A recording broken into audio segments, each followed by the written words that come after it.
चलते हैं आपको देहरादून, जहां पर सीएम पुष्कर सिंह धामी संबोधित कर रहे हैं। जो भी आप कह रहे थे ना, रखा इनके ऑफिसों में नहीं लगा है। हाँ, नहीं इनके ऑफिसों में मैंने कहा कि मैंने बजट की बात नहीं करी। नहीं बजट नहीं, मैंने कहा कि अभी नहीं मंत्रियों का तो चलिए मंत्री लोग खुद ही लगाएंगे और क्या लगवाएंगे, विधायक लोग भी लगवाएंगे, सब लोग लगवाएंगे। अभी क्या हमारे सरकारी कार्यालयों में, और मैंने भी ये चूंकि आज तो ये बैठक हो रही है,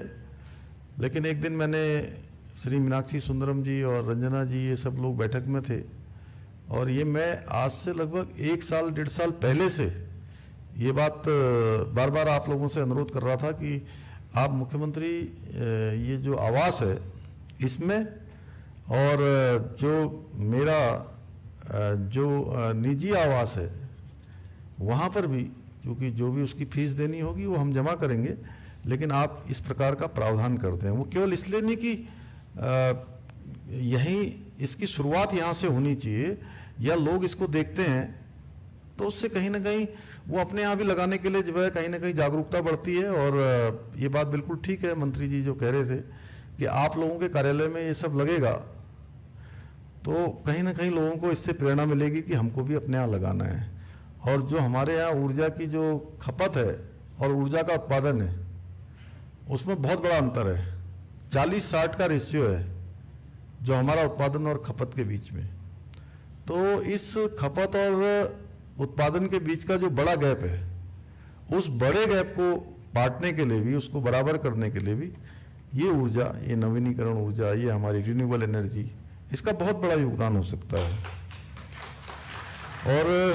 बड़ी हर्ष का विषय है कि आज हम प्रदेश के 27 शासकीय भवनों में कुल 1.26 मेगावाट क्षमता के सोलर प्लांट का लोकार्पण आज कर रहे हैं, आज किया है हम लोगों ने। यह पहल हमारे प्रदेश को हरित ऊर्जा प्रदेश बनाने की दिशा में एक मील का पत्थर साबित होगी, और हमारी जो भावी पीढ़ियों के लिए भी एक स्वस्थ एवं स्वस्थ पर्यावरण आने वाले समय में सुनिश्चित होगा, और इकोलॉजी में एक बड़ा योगदान होगा। राज्य में रूफटॉप सोलर प्लांट लगाने को बढ़ावा देने के उद्देश्य से केंद्र और राज्य सरकार की तरफ से 70%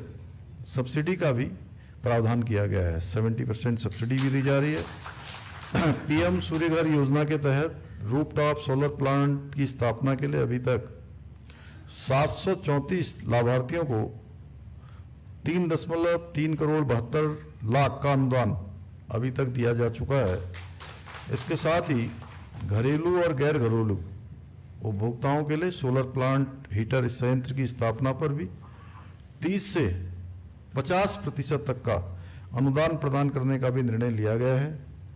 इस योजना हेतु तो हमने ऑनलाइन जो पोर्टल विकसित किया है, उसका आज आपने मेरे हाथों ही उसका शुभारंभ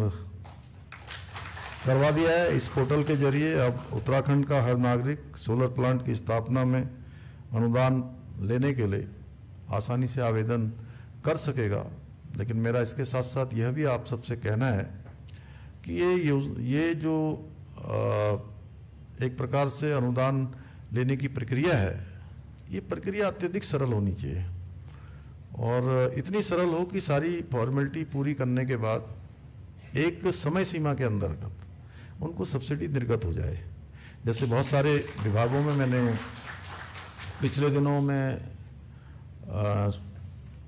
समाज कल्याण विभाग की समीक्षा बैठक कर रहा था, तो उस बैठक में मैंने कहा कि हम लोग 60 साल के होने के बाद जो हमारी वृद्धावस्था पेंशन है वो लगती है,